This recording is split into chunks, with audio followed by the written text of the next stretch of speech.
here tonight. My name is Disha. This is Wakat, Hero, and Aisha. Tonight we're going to be presenting the 5 most important sections from the chapter Make the Best Out of Your Message. The first thing is to the 3 M's, which is make your message memorable. Majority of what we hear nowadays is we easily forget because it's actually stored in our short-term memory. So I know personally I have to write things down before I have to do them or else I'll forget. So what you want to do when you're making a presentation is to make sure that your message is as memorable as possible. First, you want to start off with hooking the audience's attention. You want to do that in a compelling way. Something new and exciting you want to state is going to be like, for example, opening night for a new movie or the first game of the Cowboy season. These things tend to create interest in the audience, and then there are 2 ways you can do that. First is attention grabber. The speaker will do or say something dramatic or shocking, like a fact or statistic that will surprise the audience. And another example is posing a thought-provoking question. Secondly, create a favorable impression. In this method, you will want to convey your enthusiasm to the audience about the message that you're presenting and explaining why you chose the topic. Then you will want to end with emphasis. The reason is sometimes endings don't create as much excitement as beginnings do, so you'll use these ending moments to say something like, for example, to wrap it up or to let me end by saying. This will call attention to the points you want to reinforce when you end the presentation. Secondly, next, shine a bright light on key points. You want to do this by flagging a soundbite, which is kind of like saying, for example, if you remember nothing else, remember this, or crafting a relevant story. And finally, a star moment. This is something that Bill Gates actually used when he made a point about malaria research by releasing mosquitoes into an auditorium. This was obviously very unexpected by the audience, and therefore they'll remember it forever. Next is to analyze what gets attention. Help your audience resist distractions. Point out what's relevant, which will help them stay focused in the message that you're trying to make. Flag a key message and explain what's in it for them and offer solutions for the pressing problems. Make an emotional connection. Share personal information. You can use photos or videos to capture a feeling. Add an element of surprise. A shocking statistic always works. Find a way to include people. Ask the audience about their opinion on the problem. Engage their senses. Bring a prop or something like that that the audience can feel, touch, see, or hear. Create some tension. You can do this by either including a video clip that features a conflict or making them vote on a controversial issue. Next, I'm going to pass it on to Bakat, who's going to talk about structuring in an engaging way. Hi, I'm going to talk about the second most important part in structuring in an engaging way. There are several different ways to do it. The most popular way is to be direct and put conclusions first. The conclusions count the most, and by putting them up front, you are using a direct approach.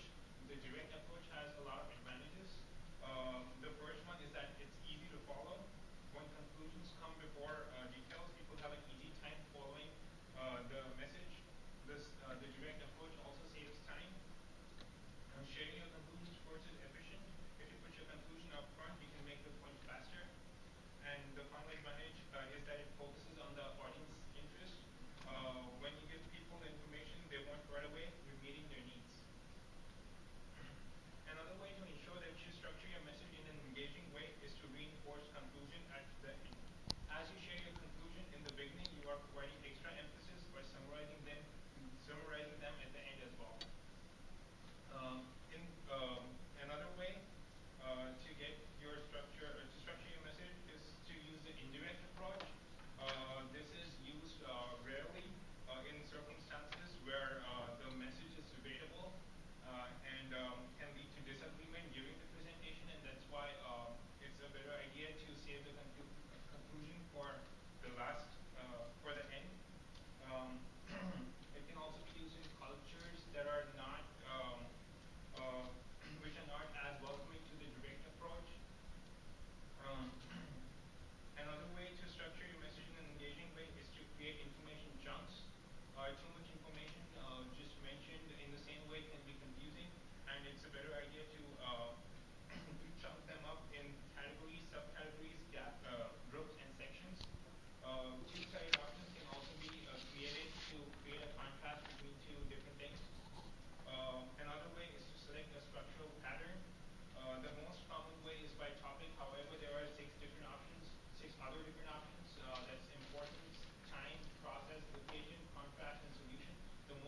widely used is topic, which involves simply listing key points.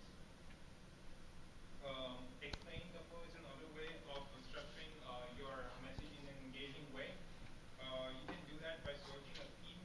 Theme can simply be a formula, challenge, or journey, or any kind of pattern that fits well with your message. That includes explaining the sections in a preview. A preview lays out the structure created for the message. It acts like a roadmap and shows the route you will travel while you deliver the information. It is also vital that you let people know when a new section begins. Now I'll hand it over to Aisha, who's going to talk about the third most important part of the chapter. Okay, so when taking steps to improve message quality, you want to make sure you don't overload the audience with too much information. And by doing so, you should cut down information and help connect the dots. The first step would be share the meaning before the details. But you should look for ways to put details in context and help process information. And by that, there are three following steps to do so. First would be structure for attention, you can structure by using direct approach, which is the upfront to the audience where they know where the main focus is. Next, you explain your concept before going to details. For example, like you did in the beginning of the presentation. Disha went over the presentation, what we're going to be going over, we're going to be presenting, so that way the audience know what we're going to be in depth about. For that, you need to put clear titles, also known as message titles, in which, when the title pretty much speaks for itself, it summarizes the information from the section, giving the whole word. Second step would be show them, don't just tell them. People remember pictures far better than visuals. I remember, when I say this, I get a flashback from the last presentation given by the class, where they had a picture of professor on slide and it had words around it. That helps me remember, go back to the point and remember what the presentation was about. With that being said, when people see images along with words, it reinforces the message given and improves memory. That means it doesn't really have to be an image. It could be either a chart, diagram, or any sort of anything that illustrates your point. And the third step would be reinforce what needs to be remembered. Showing visuals is not the only way. You can remember by the other ways as well. Repeat what's important. For example, we don't have much visuals in our PowerPoint, but we are repeating over and over what needs to be remembered, especially for the quiz. And include examples. Examples make abstract ideas concrete, which helps you link to a familiar task. For example, I give examples for most of the things, and hopefully that helps remember what was meant. Trade and mnemonics. This has been long used by many people, especially I would say for us as students. Like, we remember things, we look at certain words, and we're like, oh, this is how you can remember this for a test or anything that's coming. I know I did that a lot for biology or chemistry. Third step would be give people breaks from new information. Give people time to reflect on what they just learned.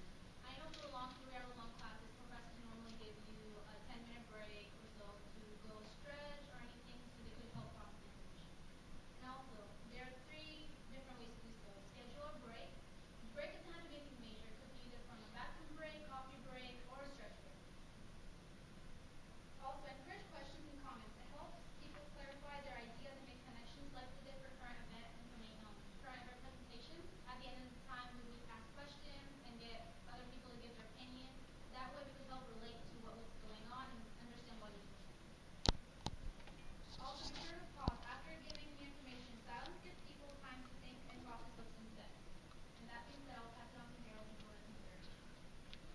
So the fourth most important thing from our chapter is to, when you're preparing a presentation, consider the medium. So assess your audience's preference and decide if presentation is really the best way to deliver your message. So to do that, compare the presentation you're about to give to other options. You can do that by asking yourself the following 4 or 5 questions. So the first one, should you arrange a private conversation? If you have a small audience, if what you're talking about is confidential, or if you need individual opinions, it would make sense to schedule individual private meetings than to have a huge presentation. The second question is, should you set up a meeting?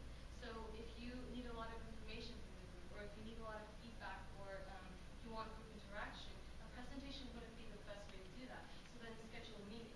The third question is think about, is there a good high-tech alternative? If your audience members are in a lot of different geographic locations, it doesn't make sense to spend money and get them all in one place just for your presentation if you could just do the same thing online. Fourth question is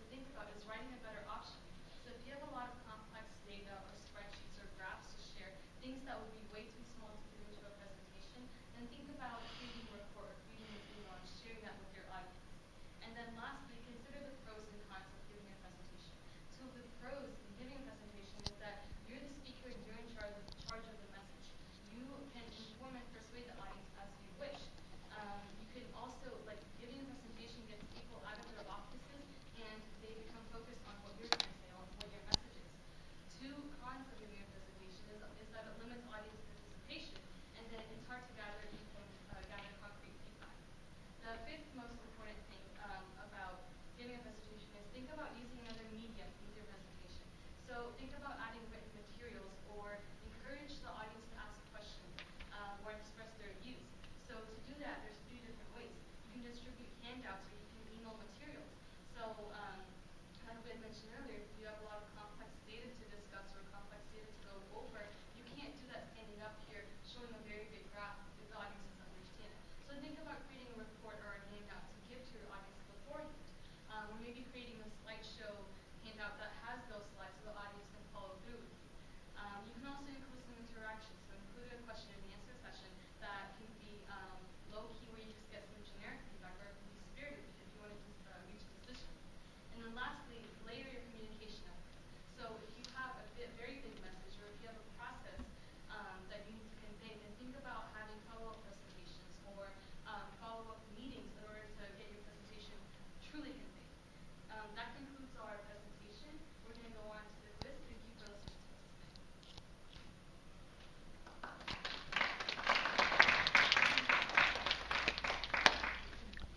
Would one of you please read the quiz questions?